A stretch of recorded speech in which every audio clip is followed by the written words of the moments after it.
question we're throwing out on the table today. What is happening to the roles of men and women? It's a topic we thought was eloquently raised by Erin Stewart, a mom blogger who writes for the Deseret News. Her post was titled "Broken Men Demanding Wives," and Erin pointed out several Super Bowl ads depicted a male backlash at demanding wives. She wrote, "When did all the men become sad, broken creatures and all women become, in her words, controlling taskmasters?"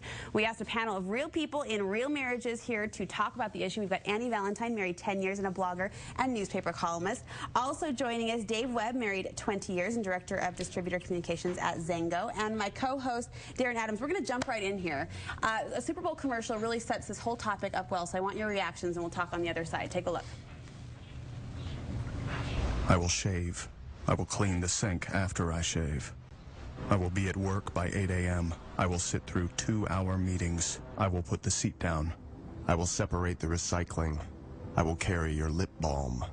I will watch your vampire TV shows with you. I will take my socks off before getting into bed. I will put my underwear in the basket.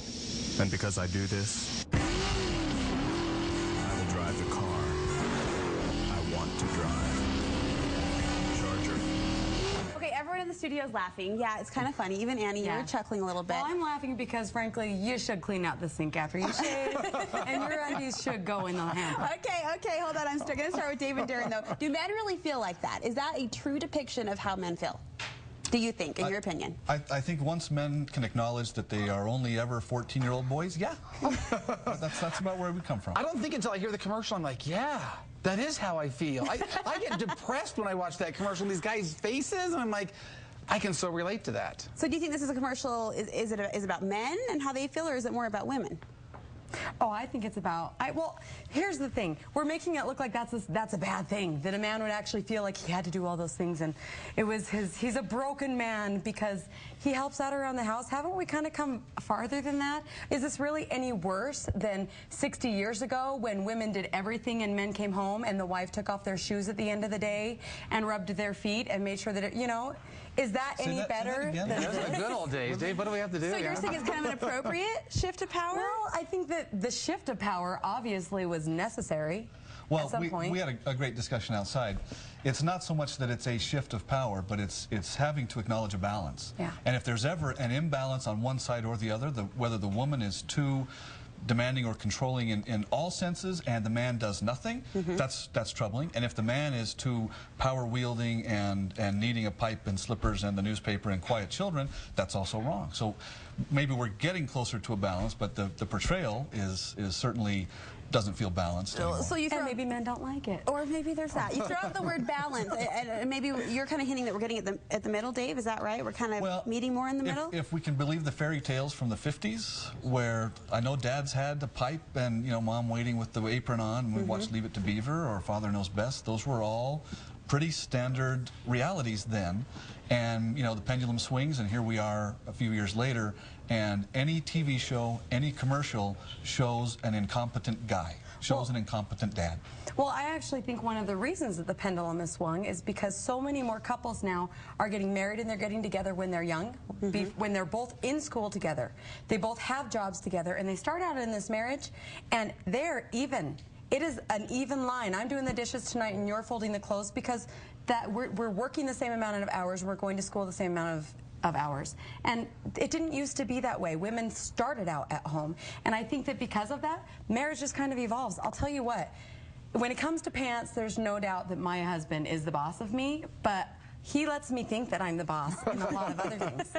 But ours is kind of opposite. Really? My wife lets me think that I'm that is so true, Dave. But you know, you go back to like Roseanne, like the Roseanne sitcom. Who was the incompetent, bumbling person, and who was the person demanding and nagging all the time? It was the, you know, she was.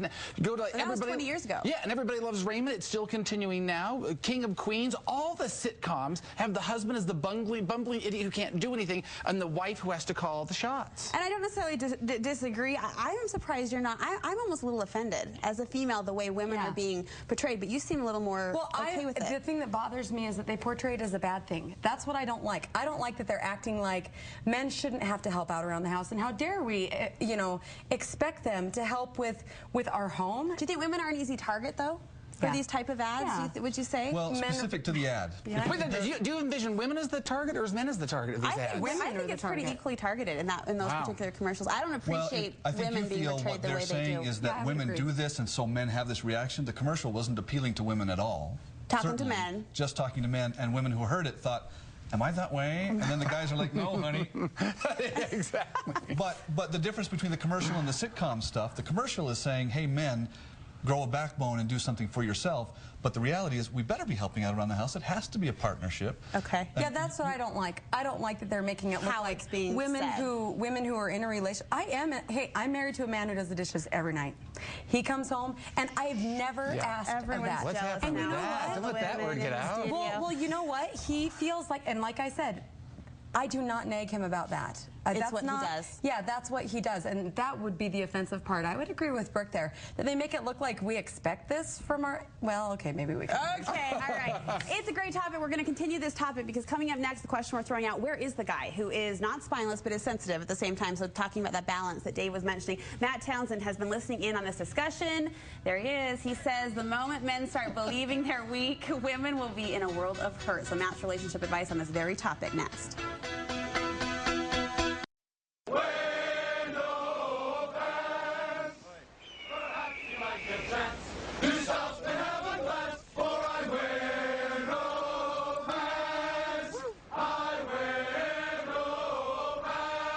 Calling all men, it's time to wear the pants.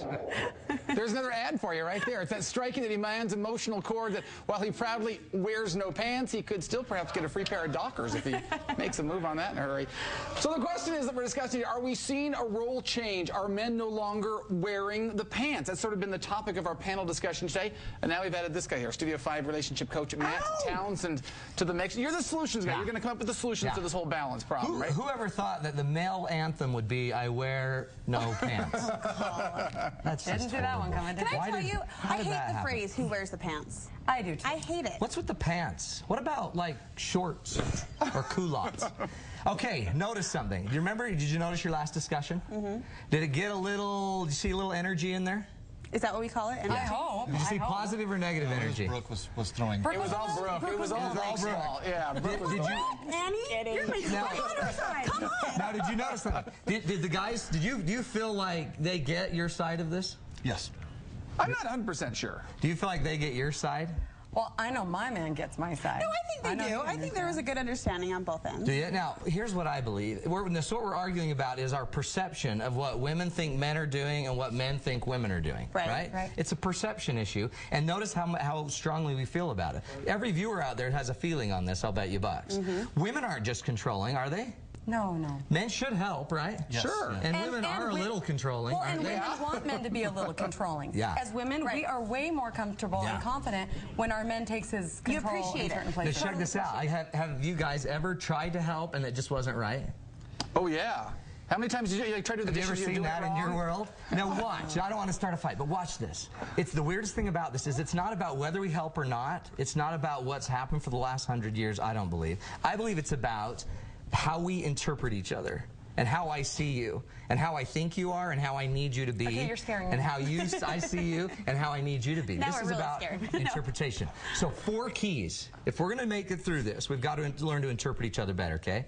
4 keys to interpreting better. The first key is simple. You have to own your own role in interpreting how you see others. How you see others. How you see other people is all up to you. How you feel about that men commercial is more about you than it is about the commercial even.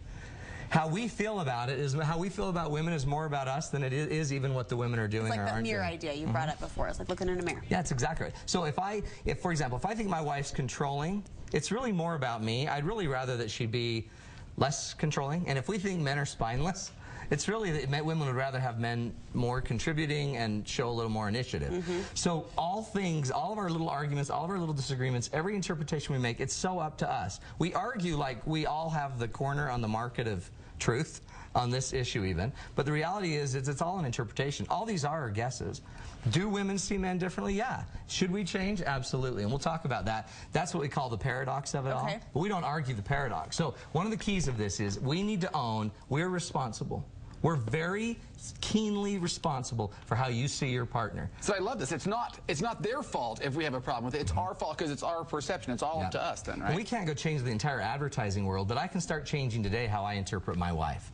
I can interpret today, I can change, even if I think she's a little controlling, I don't want to stereotype her as a controlling woman. I get to decide right now how I see her. Well, and I think that that's really fair, and it's not fair to either sex when they're being stereotyped in their marriage. And a man that would watch a commercial like that and say, wait a minute, you're ruling my life. You're controlling me. That's exactly you know what I mean? Hey, you were happy, honey, before you saw that commercial. You didn't even know you were oppressed.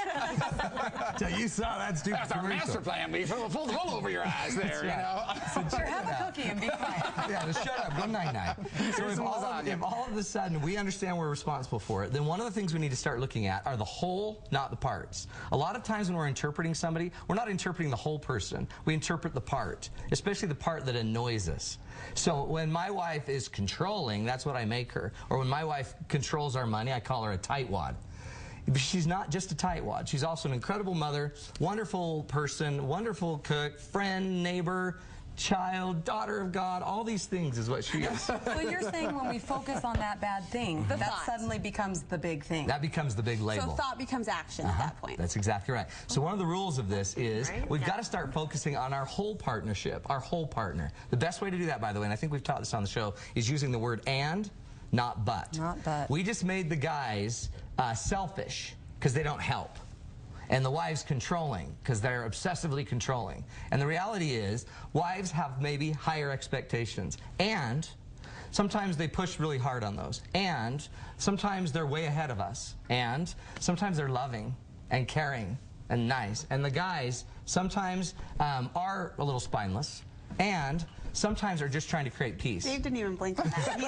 He's like, So part of this is every human is highly complex, and we try to simplify them with making them a really nice, cute little tight label that we can call them by. So our goal is think of the whole, not the parts. Okay? Third point, look to the future as well as the past. Notice where we go to justify our history for why we're now treating each other today is by our past. Crazy quote. Are you ready? Here's a profound quote. When you live out of the past, you are bound to that which is finite. When you live out of the future, you're bound to that which is infinite. Yeah, see, I'm all about a future where men in the world do the dishes. That is a great future. That seems pretty finite to me. For infinity. For infinity. So when we get into this, one of the ideas behind this is most of us try to justify who we are today because of where we've been. Because of what happened in the past. One of the best ways I found to see how to treat somebody is who you want them to become.